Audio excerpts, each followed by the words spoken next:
Hey everybody, this is Luke with Tech Medic Tutorials.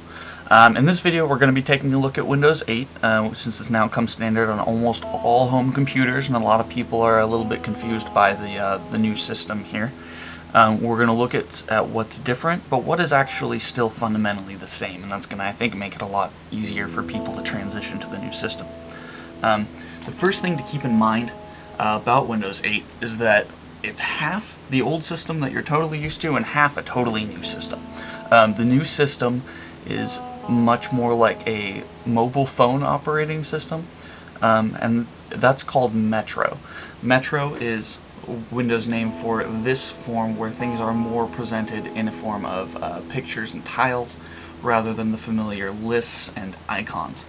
There are some benefits and some drawbacks to both, but mostly we're just going to be getting a very basic idea of how to navigate, how to get yourself around using the new system. First, let's just get comfortable with what we're looking at right now. This is the desktop, very similar to the way it used to be. You can bring icons out here, paste them all over your desktop if you want. We've got the open programs right in the bottom right down here. But the main difference that most people are freaking out about is right down here in the bottom left. We notice that that start bar is totally gone. When we go down to where it used to be, we see this little thing pop up that doesn't seem to make any sense. And when we click it, it brings us into this Metro interface. And this is where a lot of people get really confused. But we won't even start with that right now. Windows 8 has some things that were implemented with Windows 7 that people who use that are going to be familiar with. If you're jumping up from Vista or something below, these may be new to you as well. You can pin applications to the start bar right around here. So even though these aren't open, I can open them just by clicking that. This works just in the same way that you're mostly familiar with. You can look through files, look through disks. It's the same navigation style that was used in other operating systems. This is all going to be mostly foundationally the same. The main difference is that if you wanted to do something that would previously be used in the start bar, we just need to find out where that is now. So let's get started with that. First of all, if you ever want to see a full list of apps, slide down into the bottom left and that thing will pop up. You can just hit click. Now this is a totally fresh install, so there aren't a lot of applications installed on this computer at all. All we have here is some of the stock Windows applications. We've got photos, stock market, weather, news, stuff like that. And then also a music player, video player, games list, and camera controls. This right here we'll want to keep in mind for later because this will always bring us back to that desktop that we are familiar with here.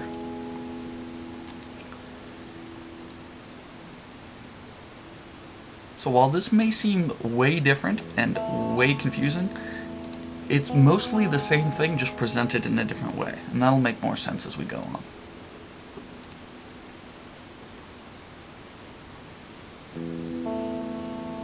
The other main difference is that things that used to be in that start menu right there are now in different places in assorted charm bars, as they're called. Charm bars are the bars that come up on the side here that provide additional options by swiping your mouse into the corners. We'll find most of the useful charm bar things are going to be on the right side charm bar, and you can access that by going into the right corner or going into the bottom right corner. From there, we've got options such as settings, devices, start, which will bring us back to that start menu we were looking at earlier, the Metro start window, share to send things across, and this is basically just a Bing search engine right here.